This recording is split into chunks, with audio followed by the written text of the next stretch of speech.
So if I can set the scene for you, I'm about 8 years old and I just joined the Cub Scouts and I am super excited. So imagine miniature me coming home with my very first Cub Scout assignment, and I can't wait to get going on it.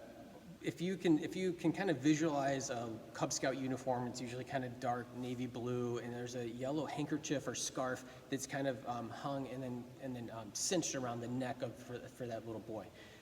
Now, and usually it's held in place by like a brass little knobby thing. I'm sure there's some more technical term for it, but a little brass knobby thing, and then or plastic, or sometimes it's plastic. Well, my pack leader, she said that your assignment is to take this solid block of wood, and I want you to go home and you're going to carve the head of an animal out of this block of wood, and eventually when you're done, it's gonna be able to hold your scarf up in place, your handkerchief thing, around your neck in place.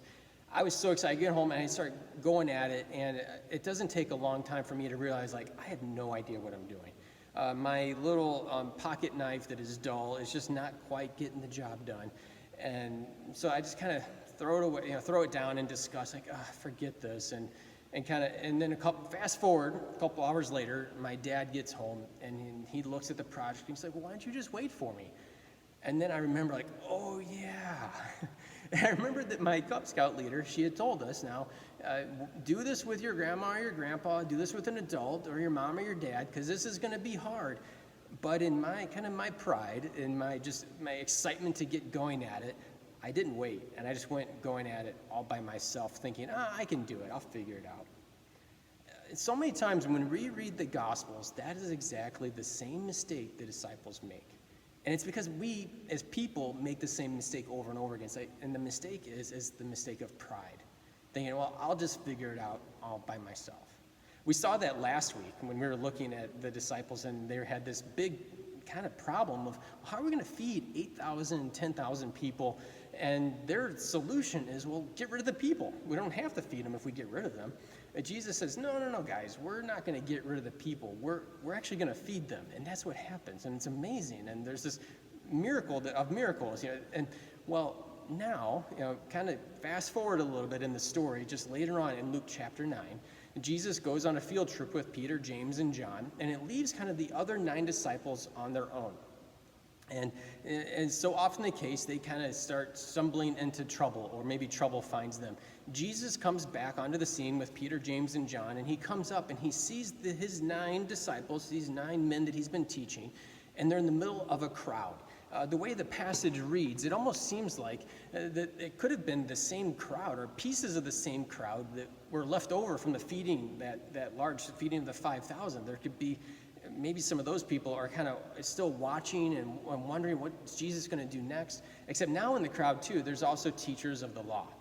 Some Pharisees are present, and they're starting to argue with Jesus' disciples. And what they're arguing about is that the disciples are not able to do a particular miracle. And they're kind of getting embarrassed. I feel for these guys. You haven't failed until you have failed publicly. And that is what is happening to these men.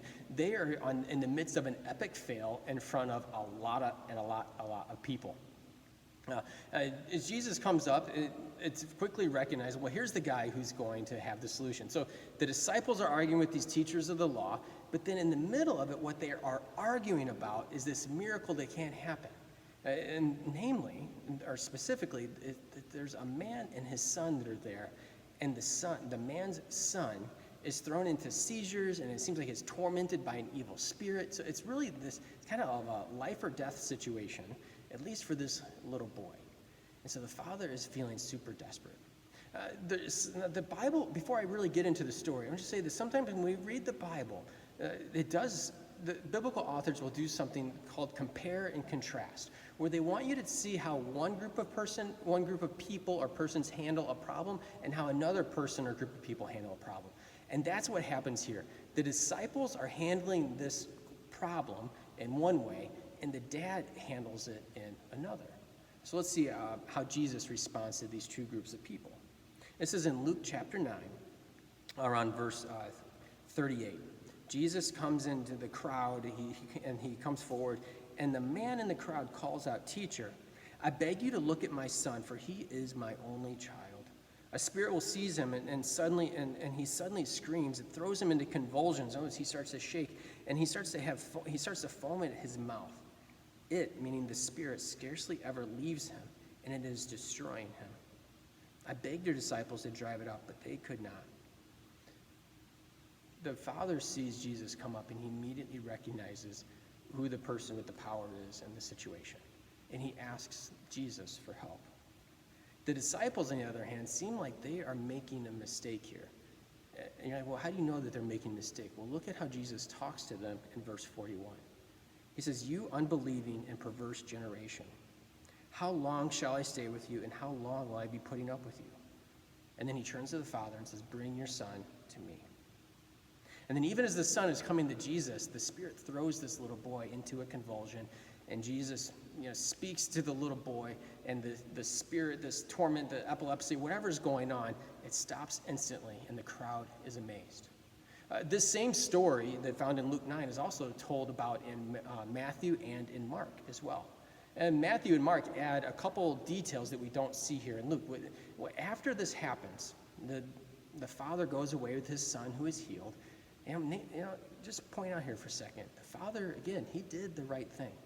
He was at a loss. He didn't know what he was supposed to do, and he asked Jesus for help.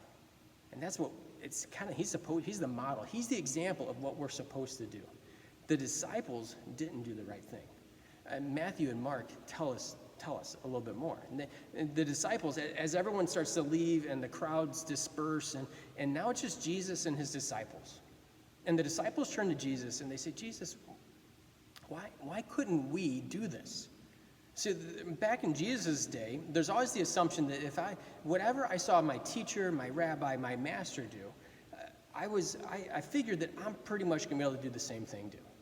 And whatever he does, I'll be able to do. That's why he's teaching me how to do the stuff he does. So like, Jesus, why is it that you could do it, but we couldn't? And Jesus tells his disciples, well, you can only do this by prayer. Now, there's something that we need to understand about prayer. Prayer is an attitude. It's an attitude of pretty much of humility, of admitting that I don't know what to do. That God, I need your supernatural help. Sometimes, a lot of times what we do is we say, God, I'm going to figure it out all by myself. I'm going to go home with my project, my solid wood block in hand, and I'm going to start carving this thing, and I'm going to make it the best wood block I can do all by myself, and I'm not going to ask anyone else. I'm going to ask my dad for help. Even though that's what I'm supposed to do, I'm going to go figure it out on my own. I would be willing to guess that in the middle of quarantine, there are things that are happening in your life right now that you desperately need to ask God for help with. I don't say that because you're extra weak or there's something extra wrong with you. I say because I've known it, because I've experienced that in my own life too. In the middle of the quarantine, if the things that I read are right and the conversations I've had with people are correct, and even the things I've been experiencing in my own life are right, and what it means is that we are all starting to do stuff to try to cope. In other words, to try to make it a little bit easier, all the stress and the hardship that we experience. Addictive behaviors are on the rise like crazy as people eat, drink, watch more TV. They're doing things in excess that they normally would not have done. So things that maybe 6 or 7 months ago seemed like just a little extra TV or a little extra something to eat or drink, now all of a sudden, 7 months later, is a full-blown habit or addiction. And so now we sit across from Jesus and we say, Jesus, how can I get rid of this?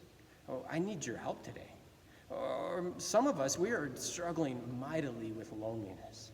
After 7 months of saying that you can't go physically near somebody else, or even being told that, you've got to, basically, isolate yourselves from those that you love the most, that gets hard. And we're just calling out to Jesus, I need friends. I need more people in my life. Some of us, and this is even a question I've gotten from some of the students, and I'm guessing some of you adults, if you're anything like me, at the end of this election time, you're wondering, how am I supposed to love my neighbor who voted differently than me, who thinks differently than me, who seems like it's like they're from another planet than I am? How am I supposed to love them? Now, I'm not going to just say, well, you just turn it all over to Jesus. That is true. You should turn it over to him. Sometimes it's not that easy, though, is it? Sometimes what we need to do is we have to sit down and admit what we actually need help with. It wasn't enough for my dad to come home and see that I had this gnarly piece of wood that looked like it had been chipped away at by, a beaver that didn't know what he was doing, that's what it looked like. It wasn't enough for me to give that. I had to say, Dad, I don't, this is the project. I don't know what to do with it. We have to admit, sometimes it's writing it down and naming the thing that we need help with. And saying, God, for the next week, I'm going to help me to avoid this addictive behavior, this thing that I've been using to soothe my heart with. God, help me to let go of it, to stop doing it, to turn away from it. Or maybe it's just writing down, God, I feel so lonely right now. Would you bring more friends, more people into my life? God, be my best friend right now. Or maybe it's just God saying, God, I really don't like people that voted for him. God, I don't understand. I don't get them. God, would you help me to see them? Help me to see my neighbor with your eyes. And he answers those prayers. And that's exactly what begins to happen. See, Jesus was frustrated with his disciples. He'd been showing them all along the way, this is how you're supposed to do it, and they weren't catching on. But he didn't leave them. This is Luke 9. There are many more chapters to go here, and Jesus continues to teach his disciples because he wants them to get the lesson. He wants them to understand that the projects we get in our life are not meant to be done by ourselves. Jesus does not lose patience with you as you figure it out. He doesn't walk away from you in the middle of the project. He helps you until it's done. So this week, I'll be praying for you. I'll be praying for myself that God he would give us freedom from those shameful addictions, things that we're just starting to get embarrassed, so that God would soothe our loneliness, and that God would truly help us to love